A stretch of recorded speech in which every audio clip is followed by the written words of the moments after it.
Greetings, friends. Welcome to CTUCC ConferenceCast for February 9th, 2012, the regular podcast of the Connecticut Conference of the United Church of Christ. Whoever you are, and wherever you may be on life's journey at this very moment, you are welcome here. We begin this week's Conference Cast with this meditation from the Reverend Davida McCallister, Associate Conference Minister for Youth and Young Adult Ministries. Day is in Chicago at the Samuel DeWitt Proctor Conference, so it's read this week by your podcast host. Day's text is short and simple. The words of the prophet Amos, found in chapter 5, verse 24 of his book. But let justice roll on like a river, righteousness like a never-failing stream.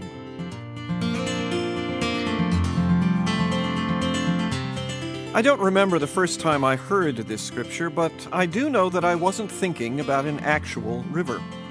I'm sure that I was a child, and I thought of rivers as free-flowing and smooth bodies of water.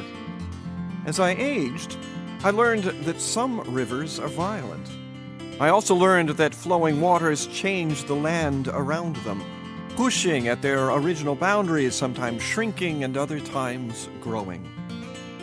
When justice rolls like a river, it pushes the boundaries as well, challenging everyone in the path to move from just us thinking to justice for all.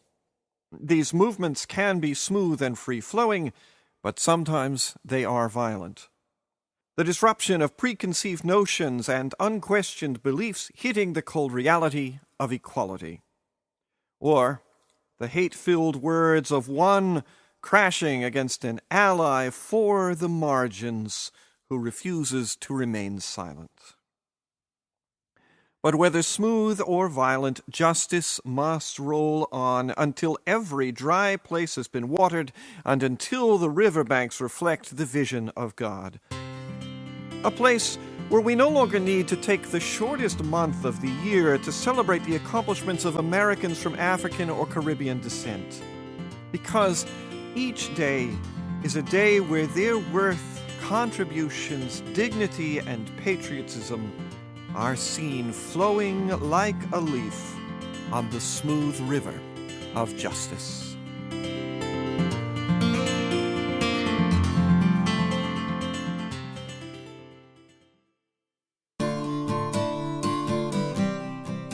Here is a prayer for this week.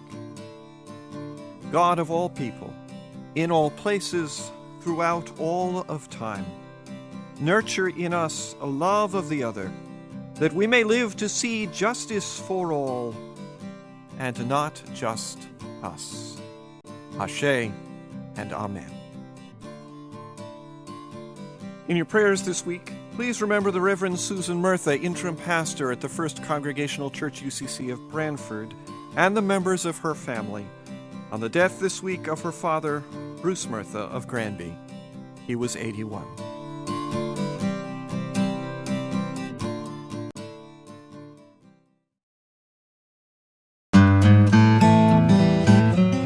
In the news this week, legislators returning to the state capitol building in Hartford yesterday cast their eyes over a sea of red T-shirts, the sign that healthcare reform is once again on the agenda of the General Assembly and that healthcare for everyone is the goal. Of the 100 advocates present, around 40 were gathered by Michelle Mudrick, healthcare organizer for the UCC-related Christian Activities Council of Hartford. My faith is calling me to do this, she told Alice Straight of the Universal Healthcare Foundation. Everyone deserves to have quality healthcare, and we're sending out prayers that the governor will do the right thing. We interviewed Michelle when she began her work with CAC back in April of 2011 in ConferenceCast number 26. The road of faith can have many bends. Playwright Lynn J. McNeil tells that story in a compelling new play, Thou Shalt Not Dance, which opens at the Bloomfield Theater of the Arts on March 9th. McNeil is the pen name of a Connecticut Conference pastor who has adopted the pseudonym in order to preserve some anonymity for her congregation and her loved ones. The semi-autobiographical play follows the sometimes funny, sometimes painful journey of a woman who wrestles with trauma, mental health, coming out, the bad things the church has done, and the wonderful things the church has done. It's the story of a woman who, says McNeil, ran away from the church, but could not run away from God. Spring may be several weeks away, unless, of course, Connecticut's official groundhog Chuckles was right and it's already here. But plans for the 2012 National Youth Event are well underway. National and conference initiatives are in place to make participation in and transportation to the event affordable. The Connecticut Conference is offering $100 scholarships for all participants and discounting fares for those who travel there on one of the New England Caravan bus trips. To learn more, visit us at ctucc.org/NYE. We're also lifting up March 24th, the day of March in the Sun, spelled S-O-N, when local church leaders will be able to choose from 16 workshops ranging from discussions of specific leadership positions in the church like moderator, teacher, or deacon, to more general subjects around communication, faith formation, and hospitality. Learn more and register at ctucc.org/marchinsun. Another Stepping Stones workshop, After Sardines, Then What?, will be held on February 15th in Southington. There's a special benefit performance for the Summers Congregational Church Rebuilding Fund in Summersville on the 17th, and an interfaith sacred conversation on race will be held February 19th in Hartford. Podcasting 101 with Eric Anderson and Carol Vassar-Pettit has been rescheduled to February 23rd at the Conference of Churches in Hartford. You can get a preview of the event on the Rich Answers podcast of the Conference of Churches. Search in iTunes for Conference of Churches, all one word.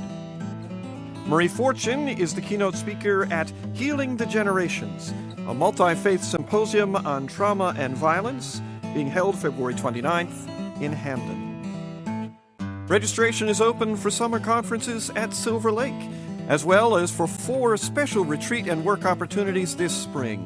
The Maple Sugaring Retreat, March 23rd through 25th. The Spring Women's Yoga and Music Retreat, which starts on February 13th.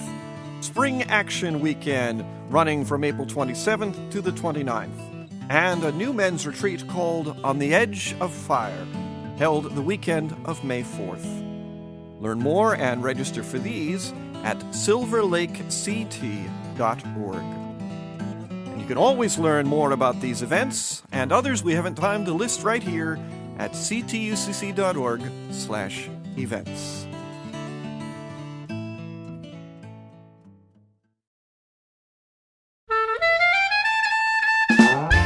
And that brings this ConferenceCast to a close. Thanks to Day McCallister for her reflection and to GarageBand for our music. Primary funding for ConferenceCast comes from your congregation's gifts to our church's wider mission, basic support, changing lives through the United Church of Christ. This is Eric Anderson, the Minister of Communications and Technology for the Connecticut Conference of the United Church of Christ, praying that your days this week may be filled with the presence, the guidance, and the grace of God.